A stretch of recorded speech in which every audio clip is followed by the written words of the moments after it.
Here's the Mindful Man reading another section from my book. I've forgotten what it's called. Here's the next Spirit School, Ghost School. Here's the next another chapter. James fumbled a catch and then she ran home with her skirt swishing in the breeze. Lucy half believed he had missed the ball on purpose. She felt herself blushing as Anna racked up a good score. Finally it was all over and they left the field arm in arm, still friends but tired. The next morning they had a music lesson and they sang all sorts of songs. The teacher was a pretty woman with long black hair and a witchy nose. She handed them out an instrument each. James grabbed the guitar and immediately started banging out chords.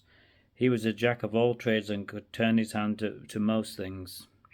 He was a kind of guy other boys were jealous of.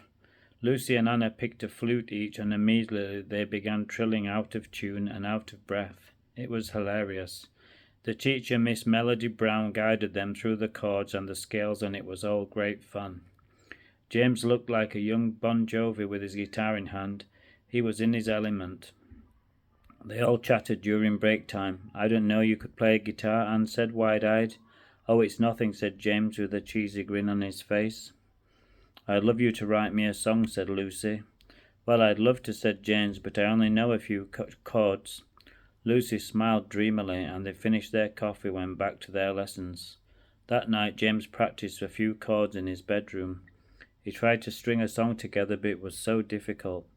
Lucy and Anna practiced their flutes, trilling into the night and occasionally stopping to chat about boys.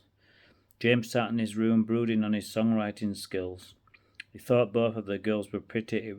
It was difficult to know who he preferred.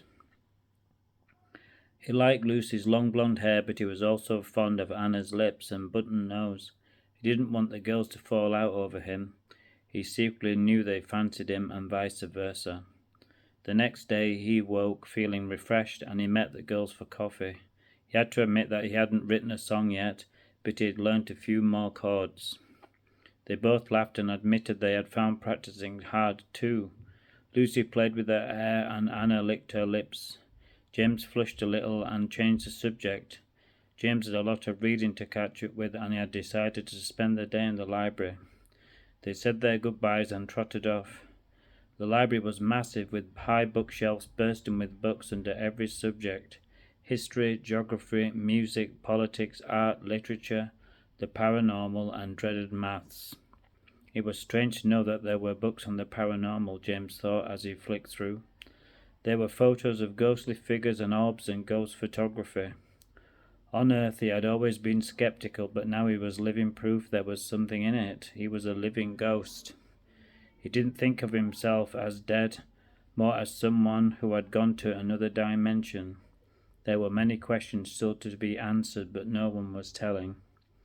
As he neared the end of one long shelf, he noticed an old librarian sitting at a desk. She looked up to him and smiled and then put a craggy finger to her lips.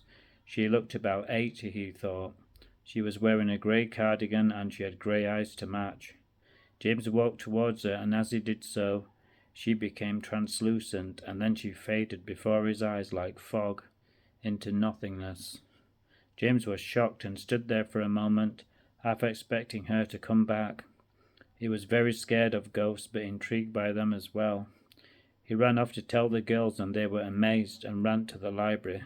But it was too late. There was nothing there to see. Hope you enjoyed this chapter. Please sub me.